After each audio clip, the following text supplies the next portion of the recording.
अगर संख्या निकाली जाए, जितने बच्चे अभी एग्जाम दिए हैं 14.5 लाख, और टोटल 16 लाख के आसपास बच्चे एग्जाम देंगे 16.5 लाख 17 लाख इस साल, तो उससे अगर संख्या निकाली जाए तो आराम से यह आंकड़ा 3 लाख से ऊपर का पहुंचेगा। केमिस्ट्री इस बार इतना ज्यादा टाइम कंज्यूमिंग था कि कोई भी बच्चा 1 घंटे में केमिस्ट्री कंप्लीट नहीं कर पा रहा था, जबकि पिछले सालों तक हर बार केमिस्ट्री में मात्र 40 से 45 मिनट मैक्स लगते थे पूरा पेपर कंप्लीट करने में। ये बताना चाहता हूं कि पहली चीज तो आप ये समझिए कि आप जब स्टडी कर रहे हैं तो आप इस तरीके से पढ़ाई कीजिए कि if question of any difficulty level comes from that you are confident to answer it, क्योंकि आप वो सवाल पहले देखे हुए हैं।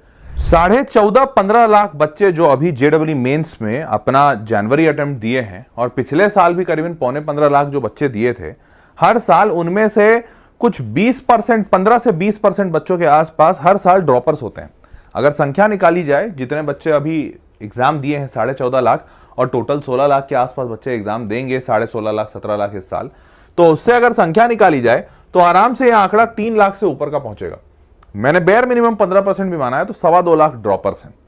अब इतने सारे ड्रॉपर वाले जो बच्चे हैं, अगर देखा जाए तो ड्रॉपर्स जो हैं उनका सक्सेस परसेंटेज काफी बढ़िया है। देखो संख्या तो बहुत कम है, संख्या गणित में बहुत कम है, क्योंकि 80% से 85% बच्चे वो होते हैं जो करंट ईयर वाले होते हैं, परंतु ये जो 15-20% बच्चे जो ड्रॉपर होते हैं, इनमें देखो सक्सेस रेट कितना हाई है।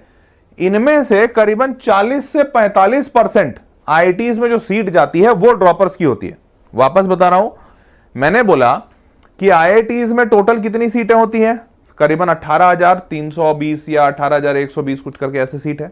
18,000 में मानू तो 18,000 का 40 से 45%, मतलब रफली 18,000 का रफली 7,000 सीट, जो अच्छा खासा बड़ा परसेंटेज है। ये 7,000 सीट जो है ये ड्रॉपर्स लेकर जाते हैं। और वहीं जो बड़ा, मतलब आप इसको ऐसा समझिए कि करीबन 2.5 लाख ड्रॉपर्स हैं, 2.5 लाख में से 7,000 आईआईटीएन बनते हैं। और नॉन ड्रॉपर्स, मतलब जो करंट ईयर वाले बच्चे हैं, वो करीबन आपके पास करीबन मान लो 14 लाख के आसपास है। 14 लाख नहीं भी मानो तो 13 लाख तो है ही। तो 13 लाख नॉर्मल बच्चे हैं, और इनको, ये 13 लाख बच्चों को जो सीटें मिलती हैं वो बची हुई कितनी, 11,000। समझ पाए? ये बात समझ आया? तो तुमको दिख रहा होगा 2.5 लाख बच्चे 7,000 सीट लेते हैं, और यहां 13 लाख बच्चे हैं और वो मात्र 11,000 सीट में से मर जाते हैं। तो सिलेक्शन परसेंटेज ड्रॉपर का मच बेटर होता है। अब एक बात, मैं जब आपको ये बात बता चुका हूं कि यार सक्सेस रेट बहुत है, ऑल्दो कम होते हैं ड्रॉपर्स, और आसान भी नहीं है, सक्सेस रेट बढ़िया है ड्रॉपर्स का, ये बात तो मैंने कह दिया। 12वीं वालों का कम है, लेकिन बहुत बढ़िया है, मतलब बढ़िया है, मतलब 12वीं के कंपैरिजन में बढ़िया है। पर ऐसा नहीं है, देखो 2.5 लाख में यहां पे भी सेलेक्ट 7,000 बच्चे हो रहे हैं, तो मोटा मोटी तुम समझ सकते हो कि मोस्ट लाइकली 3% बच्चा सेलेक्ट होगा। तो यहां पर 3% बच्चों का सिलेक्शन होगा, यहां 13 लाख में से 11,000, मतलब 1% से भी कम बच्चों का सिलेक्शन होगा। तो यहां 1% बच्चों का सिलेक्शन होगा। तो सिलेक्शन के हिसाब से यहां बेटर चांसेस हैं, ऑल्दो ये फिर भी टफ है। तो अब मैं आपसे पूछना चाहता हूं कि आपके लिए तो सिर्फ 2 महीना बचा है, तैयार हो ये टफनेस से गुजरने के लिए? 3% सिलेक्शन रेट है, तो ये 3% में सेलेक्ट हो जाओगे क्या भाई? क्या कहती है जनता? हो जाएगा? बताओ। अगर तैयार हो तो आगे बढ़े, नहीं तैयार हो तो कोई बात नहीं, तुम यहीं ड्रॉप हो जाओ कि नहीं सर 3% का सिलेक्शन रेट है और ड्रॉपर हूं मैं, तो मेरे को तो लग रहा है मुश्किल है। अगर मुश्किल है तो कुछ छोड़ दो, कोई बात नहीं। पर अगर तैयार हो तो अब मैं आगे बताने जा रहा हूं कि अगर तैयार हो तो अब बचे हुए इस 2 महीने में भी 100% एफर्ट अगर डालो तो जेडब्ल्यू कैसे मुमकिन है और कितना मुमकिन है। ठीक है, अब देखो, तुम पहले चीज ये जान लो कि अभी जो जनवरी अटेम्प्ट हुआ था, वो जनवरी अटेम्प्ट में हुआ क्या था। तो जनवरी अटेम्प्ट में ध्यान से देखो, जो फिजिक्स का पेपर था वो मोस्टली डायरेक्ट फॉर्मूला बेस्ड था, एप्लीकेशन ओरिएंटेड था, बहुत ज्यादा इशू नहीं था। 1-2 शिफ्ट में थोड़ा टफ आया था, बट फिजिक्स मोटा मोटी आसान था, जैसा कि पहले भी आता था। आसान भी नहीं कहो, मॉडरेट लेवल का हो। अब केमिस्ट्री इसमें सबसे बड़ा गुगली था जनवरी में, क्योंकि केमिस्ट्री हर बार सबसे आसान आता है, फिजिक्स से भी ज्यादा आसान। लेकिन केमिस्ट्री इस बार इतना ज्यादा टाइम कंज्यूमिंग था कि कोई भी बच्चा 1 घंटे में केमिस्ट्री कंप्लीट नहीं कर पा रहा था, जबकि पिछले सालों तक हर बार केमिस्ट्री में मात्र 40 से 45 मिनट मैक्स लगते थे पूरा पेपर कंप्लीट करने में। इस बार मेजॉरिटी बच्चा, इवन टॉपर्स भी 1 घंटे में पेपर कंप्लीट नहीं कर पा रहे थे, सबको सवा घंटे के आसपास लग रहे थे। तो पेपर पहला तो बहुत टाइम कंज्यूमिंग हो गया। Multi statement, data related, reaction scheme, matrix match, ऐसे ऐसे टाइप के सवाल पूछे गए जिससे बच्चा बहुत परेशान हुआ। और ये ओवरऑल भारी डिफिकल्ट बनाया गया, भारी डिफिकल्ट पेपर बना केमिस्ट्री का। मल्टी स्टेप लॉजिकल थिंकिंग के 90% सवाल दिखे इसमें। अब ये इतना अनएक्सपेक्टेड था कि केमिस्ट्री की वजह से मार्क्स बाहर ही गिर गए बच्चों के। अब आते हैं मैथमेटिक्स में, तो यार मैथमेटिक्स तो हमेशा से ही डिफिकल्ट रहा है, वो तो बदनाम है पहले से। तो मैथमेटिक्स इस बार भी डिफिकल्ट था, पर डिफिकल्ट के साथ साथ इसमें टाइम मैनेजमेंट की बड़ी जरूरत थी, क्योंकि ये भी काफी लेंदी पेपर दिया गया था। तो मोटी बात ये हुई कि यार इस बार जो पेपर बना था, जो एनटीए ने पेपर बनाया जेडब्ल्यू ने, इस बार उन्होंने ये इंश्योर किया कि कोई भी बच्चा 100% पेपर नहीं कंप्लीट कर पाए। मतलब मैथमेटिक्स भी बहुत ज्यादा टाइम टेकिंग है, केमिस्ट्री भी बहुत ज्यादा टाइम टेकिंग है, और बस एक फिजिक्स थोड़ा बहुत आसान है। तो इस बार पेपर जनवरी में आपका टफ आया था एक्चुअली में, ठीक है। अब लेकिन मुद्दे की बात यह है कि जो बच्चे, जैसे मैं मेजॉरिटी जो सवाल आए ये एक हाई वेटेज टॉपिक से आए थे। मैंने बहुत बार हाई वेटेज टॉपिक्स कराया, आपको याद होगा। गदर पूरी पढ़ाई थी आपको यूट्यूब पे। कितने लोग गदर सीरीज पूरा फॉलो किए थे? इस पूरे गदर सीरीज में मैंने हाई वेटेज टॉपिक्स पे सारी चीजें पढ़ाई थी, सारा कुछ पढ़ाया ही हाई वेटेज पे था। और आप विश्वास नहीं मानोगे, मेजॉरिटी जब मैं बोल रहा हूं ना, तो आई मीन टू से 60% से ज्यादा सवाल हाई वेटेज टॉपिक्स जो मैंने पढ़ाए थे बच्चों को गदर सीरीज में यही यूट्यूब पे, उनमें से आए थे। अब ये जो हाई वेटेज टॉपिक्स हैं, इन्हीं हाई वेटेज टॉपिक्स का टेस्ट भी बना के दिया था बच्चों को एकलव्य टेस्ट सीरीज में। तो जो बच्चा एकलव्य टेस्ट सीरीज का सारा टेस्ट लगाया था, उन सारे बच्चों को, सारे, माइंड माई वर्ड्स, अधिकांश नहीं बोल रहा हूं, उन सारे बच्चों को ये वाला पेपर आसान लगा, ज्यादा कठिन नहीं लगा। हाँ, लेंदी सबको लगा, तो भैया लेंदी तो वो था, पर ऐसा किसी बच्चे को नहीं लगा कि पेपर के सवाल जो आए हैं वो हमने देखे ही नहीं, बहुत ज्यादा कठिन है, ऐसा नहीं लगा।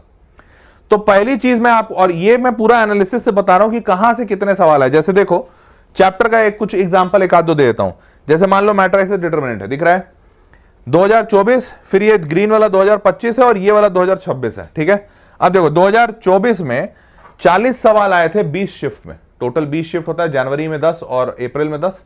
20 शिफ्ट में 40 सवाल आए थे, मतलब पर पेपर 2 सवाल आए, ठीक है। 2024 का पैटर्न। 2025 में 34 सवाल आए, मतलब मेरे को अभी भी दिखा 34 को 20 से डिवाइड करेंगे, 19 शिफ्ट हुआ था 2025 में, तो रफली 2 क्वेश्चन के आसपास है। 2 क्वेश्चन मतलब 38 होता, 34 आया है 2 क्वेश्चन। और देखो यहां पर भी जनवरी का शिफ्ट हुआ, 10 पेपर हुए, 10 पेपर हुए जनवरी में, 10 में से 16 बार ये सवाल पूछा गया, मतलब 1.6 का एवरेज बैठा, बिल्कुल वैसा ही एवरेज बैठा जैसा 2025 में बैठा था और 24 में बैठा। मतलब मैट्रिसेस डिटरमिनेंट मैंने बच्चों को कराया और वहीं से सवाल आया। अब इससे एक बात तो सिद्ध होती है कि आप अगर सारे के सारे हाई वेटेज टॉपिक्स कर लेते हैं, जो मैंने बताया है पहले ही ऑलरेडी, उन ही हाई वेटेज टॉपिक से सवाल पूछे जा रहे हैं, ये बात पक्की है। तो इससे देखो 80-20 का रूल लगता है कि 20% चैप्टर्स 80% जेडब्ल्यू के मार्क्स देते हैं, ये मैंने हमेशा बताया है, और इस बार भी वो रूल फॉलो हुआ है। ऐसा नहीं किया कि एनटीए ने या जेडब्ल्यू ने कि सवाल ऐसी जगह से पूछ दिया कि बच्चों को हवा ही ना लगे, ऐसा नहीं था। जहां से पहले भी वो ज्यादा सवाल पूछ रहा था, अभी भी पूछ रहा है। जैसे देखो 3D ज्योमेट्री में 43 क्वेश्चन आए थे साल 2024 में, उसके बाद 34 क्वेश्चन आए 2025 में, और 2026 में 15 सवाल आए इन 10 शिफ्ट, मतलब 10 अलग अलग पेपर होता है ना, जनवरी में 5 दिन, तो मतलब 1.5 क्वेश्चन पर पेपर। तो वही 2 सवाल का एवरेज सब जगह बैठ रहा है, 2 सवाल का एवरेज, और 2 सवाल पूछे गए हर पेपर में। तो मैं आपको यह बताना चाहता हूं कि पहली चीज तो आप यह समझिए कि आप जब स्टडी कर रहे हैं तो आप इस तरीके से पढ़ाई कीजिए कि if question of any difficulty level comes from that you are confident to answer it, क्योंकि आप वो सवाल पहले देखे हुए हैं। देखो अगर सारा सिलेबस कवर करने जाओगे तो यार गुरु नहीं हो पाएगा, अभी इतना जितना समय है उसमें नहीं हो पाएगा। ये जरूर कर सकते हो कि हाँ इन सारे चैप्टर से ज्यादा सवाल आ रहे हैं तो इनको पहले कंप्लीट कर लिया, इनके सारे पीवाईक्यू लगा ले, ताकि अधिकांश सवाल देखे हुए लगे, ठीक है, पहली चीज। अब सबसे पहला कि कट ऑफ को थोड़ा समझते हैं, तो कट ऑफ को समझते हैं तो भैया कट ऑफ 74 से 110 गया, 2024 में 90 से 150 गया, 25 में 85 से 135 गया। इस बार पेपर कठिन आया था, तो मेरे को ऐसा लगता है कि ये मोस्ट लाइकली 75 से 125 टाइप में जाना चाहिए, 10 नंबर और घट जाना चाहिए। तो अब ये 75 से 125 जाएगा, तो 75 से 125 जिन बच्चों को अभी आ रहा है तो कोई दिक्कत नहीं है, लेकिन अगर सिर्फ कट ऑफ आ रहा है तो 99 परसेंटाइल की तरफ आप एम कीजिए अप्रैल अटेम्प्ट में। पर जिनका इतना भी नहीं आ रहा है, मान लो कट ऑफ नहीं क्लियर हो रहा है, 125 नंबर नहीं आ रहे हैं, तो इन बच्चों को पूरा फोकस करना चाहिए कि भैया कट ऑफ कम से कम क्लियर हो, ये तो बेयर मिनिमम है। अब जेडब्ल्यू मेंस के 2026 का ये सेफ स्कोर जैसे मैंने आपको बताया, तो पहले तो ये बता दिया ये कट ऑफ के लिए। अब अगर मान लो तुमको टारगेट करना है कि सर कट ऑफ से ऊपर जाना है, कंप्यूटर साइंस लेना है, एनआईटी निकालना है, कुछ भी ऐसा, तो क्या कर सकते हो? तो देखो कंप्यूटर साइंस के लिए टीयर 1, टीयर 2, टीयर 3 मैंने तीनों के नंबर लिख दिए हैं। जैसे टीयर 1 जाने के लिए 210 से 240 पहले भी लगता था, पहले 220 लगता था, अभी हो सकता है 210 में या 200 में काम हो जाए, तो 10 नंबर हो सकता है ऊपर नीचे हो जाए। टीयर 2 में सीएसई के लिए 190 से 210 और टीयर 3 के लिए 140 से 185। क्लियर। अब अगर इन्हीं एनआईटीज में, इन्हीं के टॉप एनआईटीज में आपको लास्ट ब्रांच में जम जाएगा कि नहीं सर मेरे को कंप्यूटर साइंस ही मिला, ऐसा कोई जरूरी नहीं, लास्ट ब्रांच भी चलेगा, तो 150 से 180 में टीयर 1 मिल जाएगा, 140 से 150 में आपको टीयर 2 और टीयर 3 120 से 140 में, मतलब 120 से नीचे आपको कुछ नहीं मिलेगा। तो अगर आप कट ऑफ क्लियर कर लिए, और देखो ये 120 में बोल रहा हूं सबसे कठिन पेपर में, सबसे आसान में तो 140 प्लस चाहिए। तो आप समझो कि अगर आप 120 तक या 80 तक पहुंच गए हो तो आपको 20-20, 40-40 नंबर का थोड़ा और जंप मारना है, उतने में हो जाएगा। तो ये 20 से 40 नंबर का आप जंप मारेंगे कट ऑफ से ऊपर तो एनआईटी का लास्ट ब्रांच मिल जाएगा, फिर यही एनआईटी के लास्ट ब्रांच से 40 नंबर का और जंप मारेंगे तो सीएसई मिल जाएगा। और हर जगह जहां जहां पे आप जंप लगाते जाएंगे आपका कॉलेज बेहतर होगा, आपका एनआईटी बेहतर होगा। ठीक।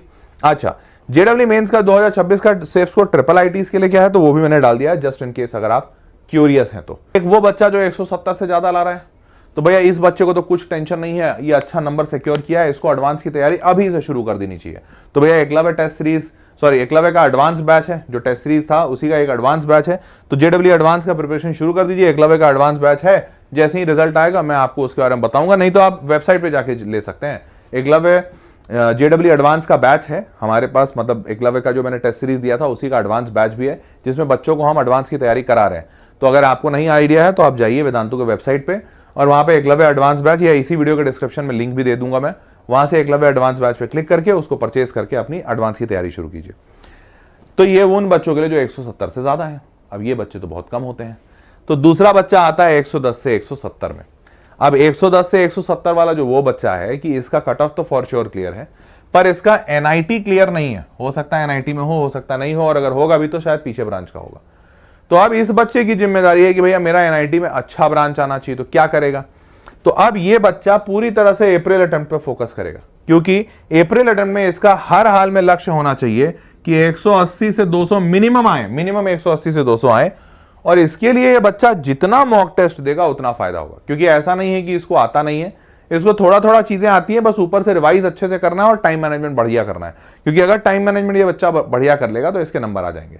तो आपको ज्यादा से ज्यादा मॉक टेस्ट देना है, और ज्यादा से ज्यादा का आई मीन कि एक दिन में 1.5 मॉक टेस्ट, मतलब 9 घंटे अगर पढ़ोगे तो 1 घंटा, सॉरी 3 घंटा लगेगा मॉक टेस्ट देने में, 3 घंटा लगेगा उसका सोल्यूशन एनालाइज करने में, फिर दूसरा मॉक टेस्ट दे दोगे उसमें 3 घंटे और उसका सोल्यूशन अगले दिन एनालाइज करना। इसलिए मैंने बोला 1.5 मॉक टेस्ट, क्योंकि एक मॉक टेस्ट को कंप्लीट करने में 3 घंटे का मॉक टेस्ट और 3 घंटे का सोल्यूशन लगता है। तो 9 घंटे तुम पढ़ रहे हो, तो 9 घंटे पढ़ रहे हो तो कैसे होगा, मतलब 6 घंटे का एक मॉक टेस्ट हुआ ना, 3 घंटे का टेस्ट और 3 घंटे का सोल्यूशन होता है, 6 घंटा लगा एक मॉक टेस्ट में, तो एक दिन में 1.5 मॉक टेस्ट, पर मिनिमम आपको इतना ये करना चाहिए। ठीक है, इन बच्चों को। अब आते हैं तीसरा टाइप, 50 से 110 नंबर। अब ये वो बच्चा है जिसका सिलेक्शन, मतलब कट ऑफ भी क्लियर नहीं होगा। तो अब यार ये वो बच्चा है जिसका कट ऑफ भी क्लियर नहीं हो रहा है, तो इसके लिए क्या होना चाहिए। अब मैं बोलूंगा यार तुम्हारा पूरा ध्यान होना चाहिए कट ऑफ क्लियर कराने पे, वो सही स्ट्रैटेजी नहीं है, क्योंकि कट ऑफ मान लो क्लियर हो भी गया तो क्या करेगा आगे बच्चा। अप्रैल में मान लो इस बच्चे को आ गए 120 नंबर, तो 120 में ना एनआईटी मिलेगा ना आईआईटी मिलेगा, 120 में अब वो इतना भी पढ़ाई नहीं कर सकता कि 1 महीने में आईआईटी निकाल लेगा। तो इस बच्चे को भी मैं यही बोलूंगा कि तुम्हारा भी टारगेट एनआईटी ही होना चाहिए, और इसीलिए 150 से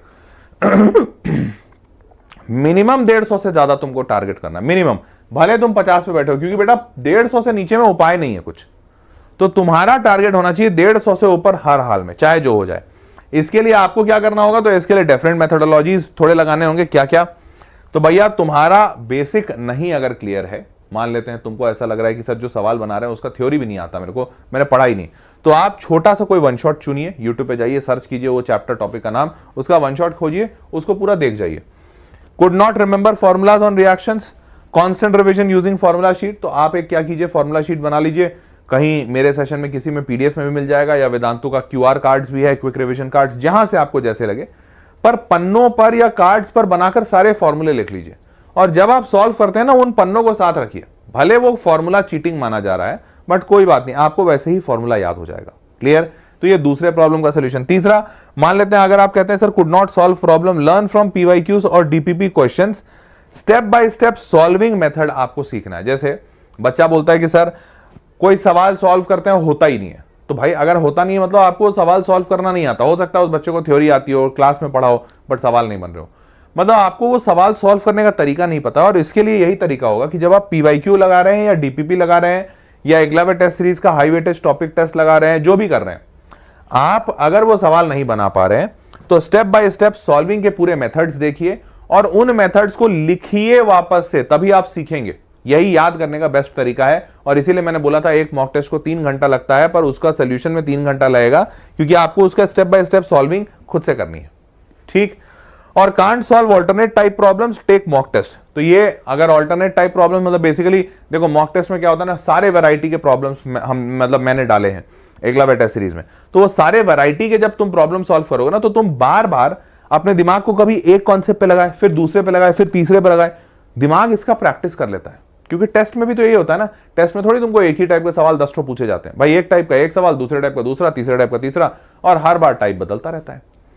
तो आपको यह समझना है कि अपने दिमाग को आपको इस तरीके से ट्रेन करना है कि आप जब एग्जाम में बैठे तो आपको अलग अलग टाइप के सवाल आपके दिमाग को परेशान ना करें, और यह प्रैक्टिस आपको मॉक टेस्ट से ही मिलेगा। तो ये 3-4 तरीके हैं जिससे कि ये बच्चा जो 50 से 110 ला रहा है, ये 150 से ऊपर जा सकता है। क्लियर हो गई मेरी बात? नाउ मूविंग फॉरवर्ड, कहां गया, अरे अच्छा, नाउ मूविंग फॉरवर्ड, अब तीसरा जो बच्चा, चौथा जो बच्चा 50 नंबर से भी कम, कौन कौन है भैया 50? अच्छा, ये किस, कौन कौन इसमें है ए ऑप्शन और कौन कौन बी ऑप्शन में है? जल्दी बताओ, कौन कौन ए में है, कौन कौन बी में है? जल्दी बता दो चैट बॉक्स में। चलिए, अब जो बच्चा 50 नंबर से भी कम ला रहा है, तो देखो प्रैक्टिकल उसके लिए सजेशन तो यही है कि भैया जेडब्ल्यू अब छोड़ दो, क्योंकि अब जेडब्ल्यू मान लो, मैं क्या बोलूँ, अब हो सकता है तुम 50 नंबर से कम 20 नंबर ला रहे हो सकता है 40 नंबर ला रहे हो सकता है 10 नंबर लाए, हो सकता है -2 ले आए हो। अब मैं कैसे बोलूं तुम्हें, या क्या बोलूं, क्या बताऊं कि तुम 20 नंबर ला रहे हो तो क्या ऐसा रामबाण तरीका होगा जिससे 200 नंबर ले आओगे? तो भाई एक्चुअली में अब वो तो मतलब वो कोई हो सकता है तुम्हारे अंदर इच्छा शक्ति बहुत ज्यादा हो तो तुम ले आओ, पर प्रैक्टिकली कोई ऐसा तरीका मैं बता दूं जिसको मैं कहूं कि एकदम इससे हो ही जाएगा, ऐसा कोई तरीका नहीं है। ये भले हो सकता है कि मैं बोलूंगा भाई ये सारी चीजें तुम भी करो, हो सकता है तुम्हारे नंबर 20 से 200 हो जाए, हो सकता है मतलब तुमने कुछ गलती की हो तुम सही हो जाए। तो इसीलिए जो बच्चा 50 से कम ला रहा है उसका सिंपल सोल्यूशन तो यही होता है कि भैया जेडब्ल्यू छोड़ो, एक अच्छा कॉलेज खोजो, उसमें चले जाओ। परंतु यहां पर कुछ अपवाद हैं। तो जैसे मैंने तुमको कहा ना कि तुम छोड़ दो और छोड़ के निकल जाओ, जो अपना कॉलेज ले लो और कॉलेज लेकर और दूसरे एग्जाम्स की तैयारी करो, जैसे एमएसटीसीटी दे दो, डब्ल्यूबीजेई दे दो, बिटसैट दे दो, एसआरएम दे दो, वीआईटी ट्रिपल ई दे दो, स्केलर दे दो, ऐसे ऐसे बहुत सारे कॉलेजेस हैं, न्यू एज कॉलेजेस दे दो, कहीं का एडमिशन दे दो, कहीं निकल जाएगा। पर फिर कुछ अपवाद भी है, अपवाद मतलब एक्सेप्शंस। इसमें एक सबसे बड़ा एक्सेप्शन की कहानी मेरी है, पर मेरी कहानी एक है और ऐसे अनेक कहानियां बच्चों की हैं जिनको मैं पढ़ाता हूं साल दर साल, वो अपनी कहानियां मुझसे साझा करते हैं। तो विश्वास करो मैंने ऐसे कई बच्चों को देखा है, जैसे मेरा खुद का मार्क्स 42 से 163 हो गया था, 42 से 163। ऑल्दो ये काम मैंने ड्रॉप ईयर में किया था, परंतु ड्रॉप ईयर में ध्यान देना, मैंने अपनी तैयारी जून में शुरू की थी और मेरा एग्जामिनेशन जनवरी में हुआ था। ठीक है, मैंने 6 महीने लिए, 6 महीने में इतना किया, पर आपको 2 महीने में करने बोल रहा हूं। पर ऐसा है क्या कि नामुमकिन है? नहीं, मैंने जब 6 महीने में किया तब भी मुझे यही समझ में आया कि हाँ 2 महीने 3 महीने में भी किया जा सकता है, और विश्वास मानो बहुत सारे बच्चे करते हैं। और लेकिन ये बात जरूर कहूंगा, डिस्क्लेमर या प्रिकॉशन, कि यार ये बच्चे अनोखे होते हैं, अनोखे दिमाग से नहीं होते हैं, मतलब ऐसा नहीं बहुत तेज है, अगर बहुत तेज होते तो भाई पहले ही बार में 20 नंबर का लाए, पहले ही बार में 200 नंबर ले आते। तो ये बच्चे गॉड गिफ्टेड नहीं है, पर अनोखे इस बात में होते हैं कि उनके अंदर ना दीवानगी होती है, पागलपन होता है कि यार मेरे को ना कुछ करना है, मैं हारूंगा नहीं, मैं जी जान लगा दूंगा। अब ये वाला जो पागलपन है ना, अब ये मुझे नहीं पता कि आपके अंदर है कि नहीं, मेरे अंदर इसलिए आया था। मैं तुमको अपनी थोड़ी सी कहानी भी बता देता हूं। मुझे अभी भी याद है कि मैं छत पे बैठा हुआ था और मेरे बाबूजी वहीं बैठे हुए थे। तो पिताजी ने पूछा, जिस दिन जेडब्ल्यू का रिजल्ट आया, पिताजी ने पूछा क्या हुआ, तो मैंने बोला नहीं हुआ। तो पिताजी ने बोला अच्छा कितना नंबर आया, तो मैंने उनको बताया 89। तो बोले कि अच्छा कट ऑफ कितना गया था, तो मैंने बोला 189। तो समझ गए कि अच्छा मतलब बहुत दूर था। तो उन्होंने बोला क्या सोचे हो आगे का, मैंने बोला कि सोच रहा हूं फिर से तैयारी कर लूं। वो चुप हो गए। वो चुप पता है क्यों हो गए? इसलिए नहीं चुप हुए कि उनको पता था कि ये इनका बच्चा ड्रॉप नहीं ले सकता, या फिर ये तो बहुत बकलोल बच्चा है, मेरा 89 लाया है, 189 कट ऑफ था, तो कट ऑफ से इतना दूर है। वो चुप इसलिए हो गए क्योंकि वो सोचने लगे कि इतनी ज्यादा गरीबी है अभी हमारे परिवार में, हमारे पास उस वक्त फाइनेंशियल स्थिति बहुत बुरी थी, बहुत बुरी आर्थिक स्थिति थी, पैसे नहीं थे घर में खाने के, ये समझो। तो अब पैसे नहीं है खाने के लिए, मैं बाबूजी को कह रहा हूं कि मुझे 1 साल और पढ़ाई करनी है, ड्रॉप लूंगा। बाबूजी चुप हो गए, कुछ कहे नहीं, और बोले ठीक है, कोई बात, ठीक है, तुम अगर और पढ़ना चाहते हो तो मैं पढ़ाऊंगा। पर उनके शब्दों में इतना वजन था, इतना इतना भार महसूस हो रहा था मुझे, कि मुझे लगा कि यार एक भी दिन अगर ये मुझे और पढ़ा देंगे तो पता नहीं आगे का दाल रोटी कैसे चलेगा। और विश्वास मानो, ये शब्द जो उन्होंने बोले ना कि ठीक है, तुमको जो सही लगे वो करो, मैं तुम्हारे साथ हूं, ये शब्द मेरे ऊपर इतना वजन डाल गए कि तुम विश्वास नहीं करोगे। इस 6 महीने में मैंने इतने सवाल बनाए, इतने सवाल बनाए बेटा, तुम मतलब कैसे बताऊं तुमको कि क्या मेहनत मैंने की थी। मैथ्स के, फिजिक्स के, केमिस्ट्री के इतने सवाल बनाए बेटा। 89 नंबर लेकर आया था अपीयरिंग ईयर में, 12वीं में, और जब ड्रॉप ईयर लिया सिर्फ 6 महीने। और तुमको पता है इसमें बीच में बहुत कांड भी हो गया था। अब मेरे को लगा कि कोई कोचिंग ज्वाइन कर लेता हूं, तो मैंने पिताजी को ऐसे ही डरते सरते बोला कोचिंग ज्वाइन करा दीजिए। पिताजी बोले ठीक है करा देंगे। हमें भी पता था कि कराना बड़ा मुश्किल है, लेकिन वो कॉन्फिडेंस दिखाया तो हमको लगा हो सकता है कहीं से पैसे का इंतजाम हुआ होगा। वो कोचिंग में लेके गए, एक जगह एडमिशन करा दिया, और उन्होंने बोला कि हाँ हमारा लड़का ना IIT निकाल चुका है, लेकिन इस बार खराब रैंक आया था इसलिए एडमिशन नहीं लिया। मैं बोला है ये क्या कह दिया? तो ये जाहिर सी बात है झूठ था।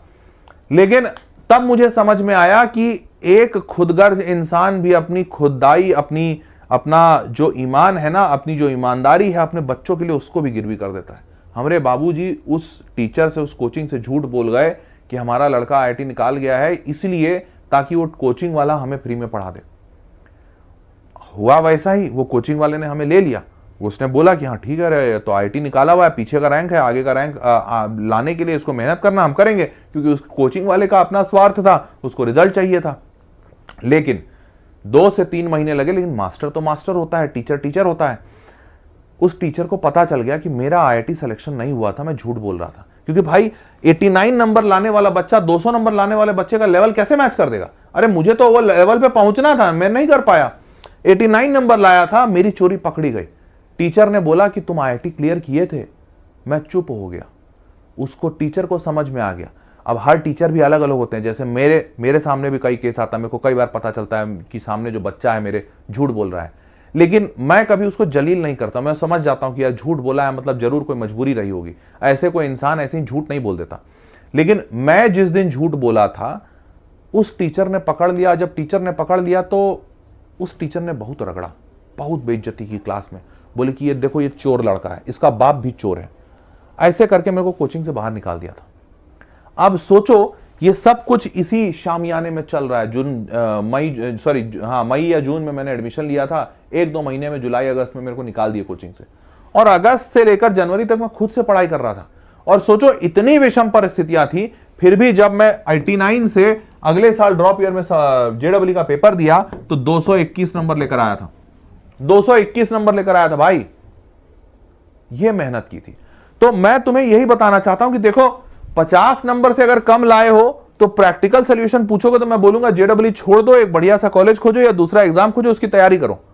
पर अगर पागलपन है, मेरे लिए था, मतलब मेरे लिए बहुत सारे कारण थे। बाबूजी का वो शब्द, परिवार की स्थिति बदलना, गरीबी से उठना, वो टीचर की बेइज्जती, वो जिल्लत से बाहर निकलना। उस टीचर ने जितना बेइज्जत करके हजारों की तादाद, 100,000 तो नहीं, 100 की तादाद में बच्चे थे, उस कितना 500-700 का क्लास भरा हुआ था, इतने सारे बच्चे, तो उतने बच्चों के बीच में बोला था वो टीचर ऐसे खड़ा करके मेरे को कि ये चोर है, इसका बाप भी चोर है। वो बातें मुझे आज भी मेरे को याद है, एकदम अच्छे से याद है कि यार ऐसे ऐसे जलील करके निकाला गया था।